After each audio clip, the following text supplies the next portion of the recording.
Last day we discuss about the expected return that is ex ante of a security. तो वहां पर हमने देखा था expected value of return was like E x.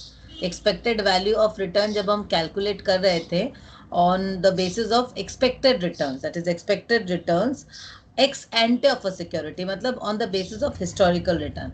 तो हमारा जो फॉर्मूला था simple summation of x I P I, ठीक है, n and i is equals to 1. तो सीधी सी बात है, यहाँ पर xi हमने क्या लिया था, xi was the conditional return जो हम एक्सपेक्ट कर रहे थे रिटर्न, ये रिटर्न को बोल रहे थे, और p मतलब प्रोबेबिलिटी ऑफ ऑकरेंस. तो इन दोनों को मल्टीप्लीकेशन करके हमने निकाला था, that is xi multiplied by pi on the n means that is n is the number of years and i is equals to 1, that means on ith stock. तो ये एक ओवरऑल फॉर्मूला था. तो expected return हमने निकाला था. Expected return का formula, expected return is equals to P1 R1 plus P2 R2 plus, इसको आप देते जाओगे till Pn Rn. So what does it denote, simply ये एक्सपेक्टेड रिटर्न आप ये लिखो या ये लिखो, बात एक ही है. इसका मतलब दैट इज जो चांसेस हैं, हमारी प्रोबेबिलिटी है कि ये सिक्योरिटी, ये जो मतलब return on security 1, return on security 2, R2 R1 till Rn, मतलब return from the respective security multiplied by their respective probability, मतलब एक सिक्योरिटी से कितने रिटर्न आ रही है उसके संग उसके प्रोबेबिलिटी को अटैच कर देते हैं, तो हमें एक्सपेक्टेड रिटर्न कैलकुलेट करना इजी होता है. तो ये मैंने एक्सपेक्टेड वैल्यू ऑफ रिटर्न निकाला. अब expected return of a portfolio of security. So portfolio जब हम बात कर रहे हैं, एक्सपेक्टेड पोर्टफोलियो रिटर्न, मैं इसको EPR लिख रही हूँ, एक्सपेक्टेड पोर्टफोलियो रिटर्न. तो ये मैं इसको ऐसे दिखा सकती हूँ, expected return on portfolio. This would be equals to WI E1 plus W2 E2. ये कितने भी नंबर तक जा सकता है. अगर मैं दो ही स्टॉक है पोर्टफोलियो में तो मैं W1 E1 plus W2 E2 लेती हूँ. और ये अगर जाता है मैंने बहुत दूर तक जाता है, मैंने बहुत any number, it could be any number, then it would be WN EN. ठीक है. नाउ ये E1 क्या है, E क्या हम लोग एक्सपेक्ट, E का मतलब क्या हुआ, सिंपली द एक्सपेक्टेड रिटर्न. हम लोग E में क्या बोल रहे हैं कि expected return on the security, expected return on the security 1, on the security 2, इस तरीके से. ठीक है ना, on the security 1, on the security 2, इस तरीके से. ना W क्या मतलब रिप्रेजेंट कर रहा है, W क्या रिप्रेजेंट कर रहा है, द वेट. वेट मतलब it is the proportion of money invested, मतलब आपका जो टोटल, जैसे आपका टोटल इन्वेस्टमेंट है, ये टोटल मेरा 100% इन्वेस्टमेंट है, इसमें मेरा X में इतना अमाउंट है इन्वेस्टमेंट. ठीक है, लेट्स से Y में ये इन्वेस्टमेंट है, Z में ये इन्वेस्टमेंट है, और A में ये इन्वेस्टमेंट है. मैं मान के चल रही हूँ A में मेरा 60% इन्वेस्टमेंट है, तो मेरा जो वेट्स है A को कितना मिल रहा है, 60%. तो आउट ऑफ 100 60, हाँ 60 नहीं 40 ले रहे हो, सपोज 60 यहाँ पर ले लो, 20 और ये A को मैं 40 दे रही हूँ. तो W मतलब क्या हुआ, वेट. आपके जो टोटल इन्वेस्टमेंट है उस टोटल इन्वेस्टमेंट में रेस्पेक्टिव, जैसे अब Z का मैंने E1 लिया Z X को, E2 लिया Y को, E3 लिया Z को, सपोज E4 लिया A को. तो रेस्पेक्टिव स्टॉक्स जो है, जैसे मैं E1 ले रही हूँ एक्सपेक्टेड रिटर्न ऑफ स्टॉक, तो E1 अगर मैं लेती हूँ, E1 को मैं X लेती हूँ, तो expected return on stock X. तो वैसे ही X का इन्वेस्टमेंट कितना है, टोटल आपके 100 रुपीज में कितना रुपया आपने उस रेस्पेक्टिव स्टॉक के पीछे खर्च किया है. तो W1 और W जो है, it is the proportion of money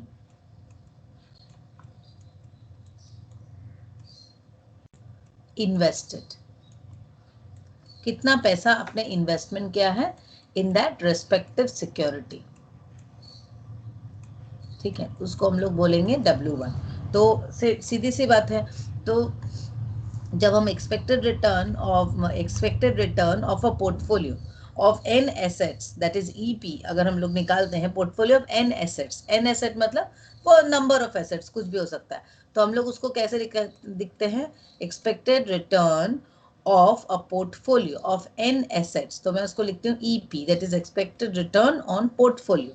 उसको मैं सीधा सा W1 E1 W2 E2 ऐसे लिख सकती हूँ, या तो in short I can write it as summation of WI EI where n is the number of years and I is equals to 1। ये एक फॉर्मूला हमने कॉमन लिया। सो WI इज द, WI किसको बोल रहे हैं हम यहाँ पर, वेट्स और the proportion of investment in asset I, EI expected return on asset and N is the total number of assets in the portfolio।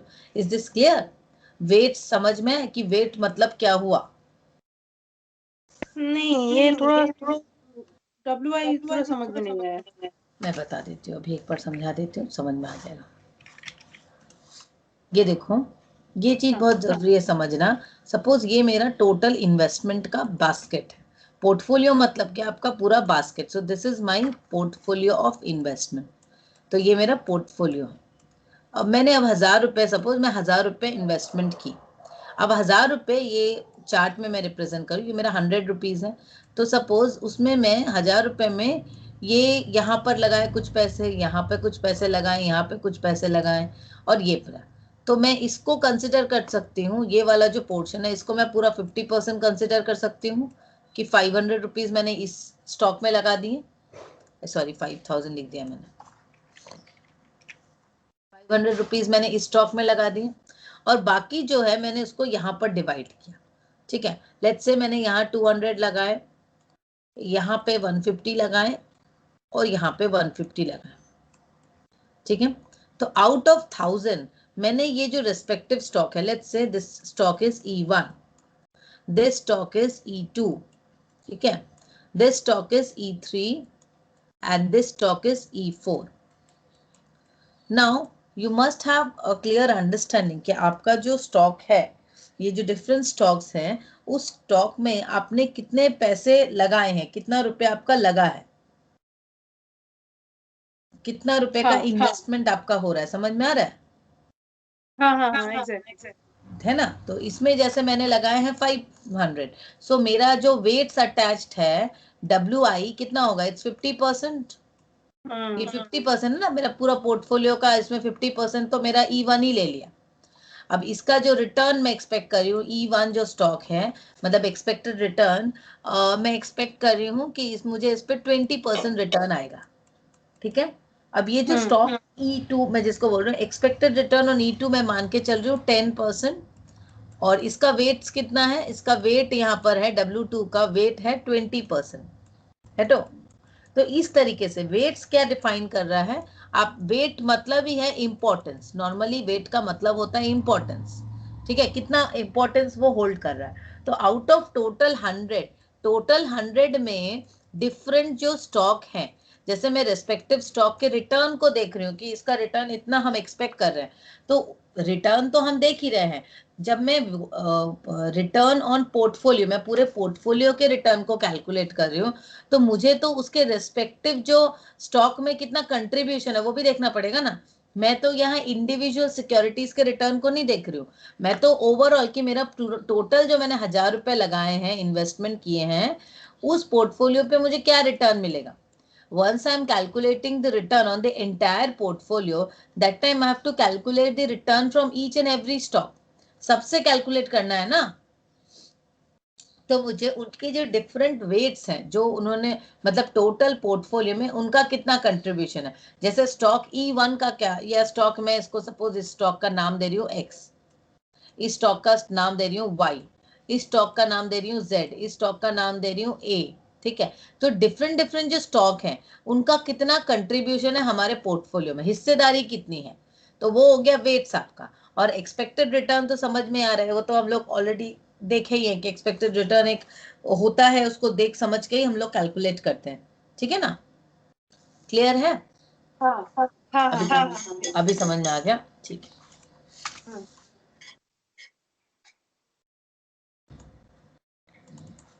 अब हम लोग एक सम्स करते तो वहां से समझ में आ जाएगा। अच्छा, हमने लास्ट डे यहाँ पे किया था सम्स। चलो आज दूसरे सम्स में आ जाते हैं हम लोग। ये वाला जो सम्स है, यहाँ पर जो जो डिटेल्स दी गई है, जैसे स्टॉक, ठीक है, प्राइस दिया है, दैट इज ओपनिंग प्राइस, ये ओपनिंग प्राइस है, एंड ये प्राइस है क्लोजिंग, ठीक है। ईयरली डिविडेंड दिया है, एंड रेट ऑफ रिटर्न दिया है इन परसेंटेज। मैं यहाँ पे परसेंटेज नहीं लिख रही हूँ, rate of return is in percentage, ठीक है, ये दिया। तो ये सारी डिटेल्स हमको दिया हुआ है। तो let's say stock is X Y Z, ये हमारा स्टॉक है। एक मिनट, मैं इसको थोड़ा ठीक कर लूँ।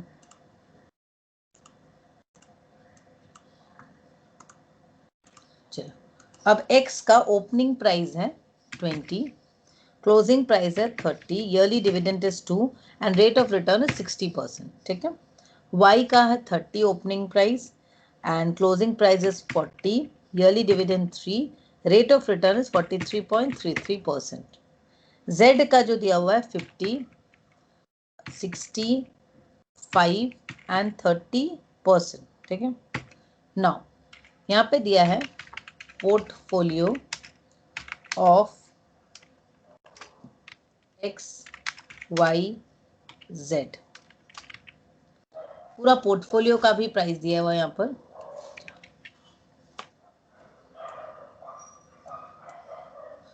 पूरा पोर्टफोलियो का ओपनिंग प्राइस है 100, क्लोजिंग प्राइस है 130, ईयरली डिविडेंड है 10 और रेट ऑफ रिटर्न इज 40%। ये डेटा आपको दिया हुआ है, ठीक है। Now you have to find the rate of return. हम लोग यहाँ से रेट ऑफ रिटर्न कैलकुलेट करेंगे। Now rate of return is computed as EIT। देखो यहाँ पर क्या है, हम लोग रेट ऑफ रिटर्न निकालना जानते हैं। कैसे निकालते हैं? Rate of return is equals to, कैसे निकालेंगे हम लोग? सीधी सी बात है, रेट ऑफ रिटर्न हम लोग को पता है, एक एक स्टॉक का कैसे निकालते हैं, closing price minus opening price divided by opening price plus dividend. मैं इसको यहाँ लिखती हूँ, closing price minus opening price, ठीक है, यहाँ पे प्लस करते हैं dividend and divided by opening price, ठीक है। तो मैं यहाँ पे फॉर्मूला में डाल देती हूँ उसको, तो हर एक एसेट का हम निकाल लेंगे। That is closing price minus opening price, ठीक है, और plus yearly dividend divided by opening price. नहीं, थोड़ा सा गलत हो गया।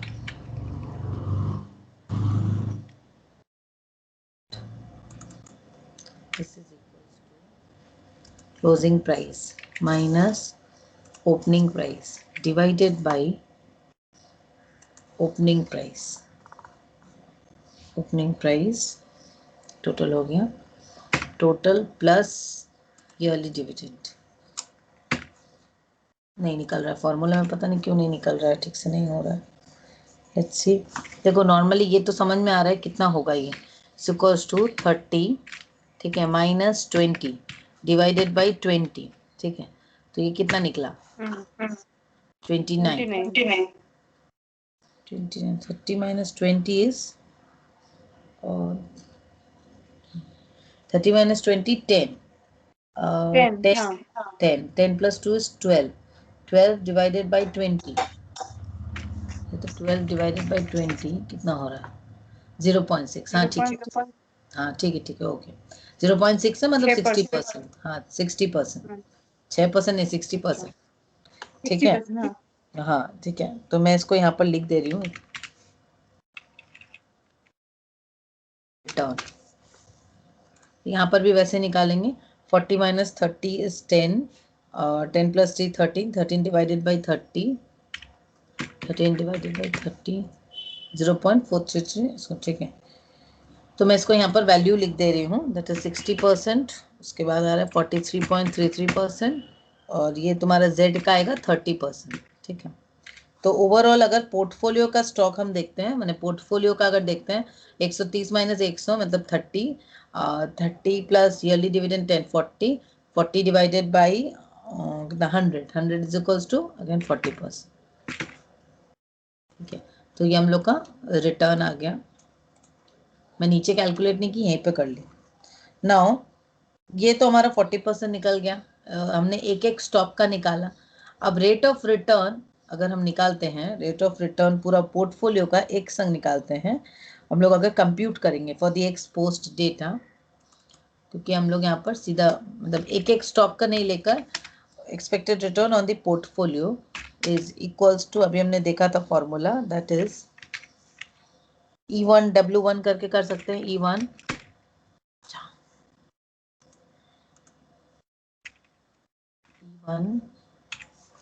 E1 W1 plus E2 W2 plus E3 W3, ऐसे हम लोग कर सकते हैं, ठीक है ना।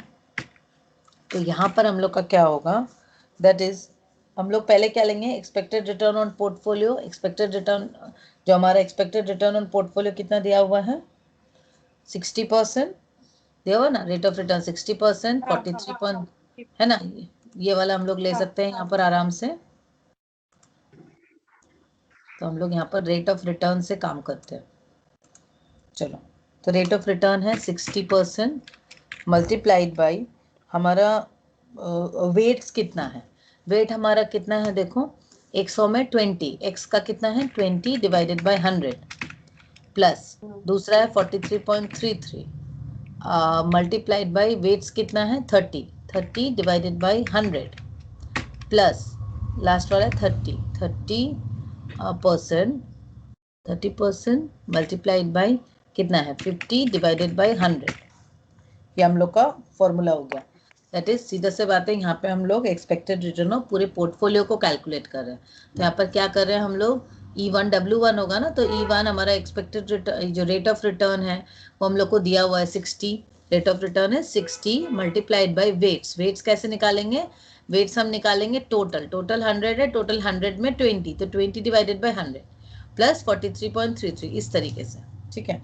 तो ये जब हम करेंगे तो वैल्यू आएगी आपकी 12% plus 13%, 12 plus 13 plus 15, so you will get a total value is equals to 40। तुम्हारा आंसर आ रहा है 40%। तो यहाँ पर भी 40% आ गया, ऊपर में भी 40% आ गया। जब हम यहाँ कैलकुलेट किए पोर्टफोलियो का रिटर्न, यहाँ भी 40 आया, यहाँ भी 40 आया, बट ऊपर में हमने क्या किया, इंडिविजुअली सबको कलेक्ट कैलकुलेट किया ना, इंडिविजुअल सबका रिटर्न किया, फिर पोर्टफोलियो का रिटर्न आया। और यहाँ पे हमने क्या किया, हमने सिंपली E1 W1 का फॉर्मूला को यूज किया, ठीक है ना। तो पोर्टफोलियो रिटर्न सिंपली हम लोग को समझ में आ गया कि it's just the weighted average of the returns associated with the individual security. ये तो वेटेड एवरेज रिटर्न्स हुआ ना। हाँ, ये वो हमारा रिटर्न का पूरा कैलकुलेशन, ये हमारा रिटर्न का पूरा पार्ट कंप्लीट हो गया, ठीक है, कि रिटर्न हम लोग किस किस तरीके से कैलकुलेट करते हैं।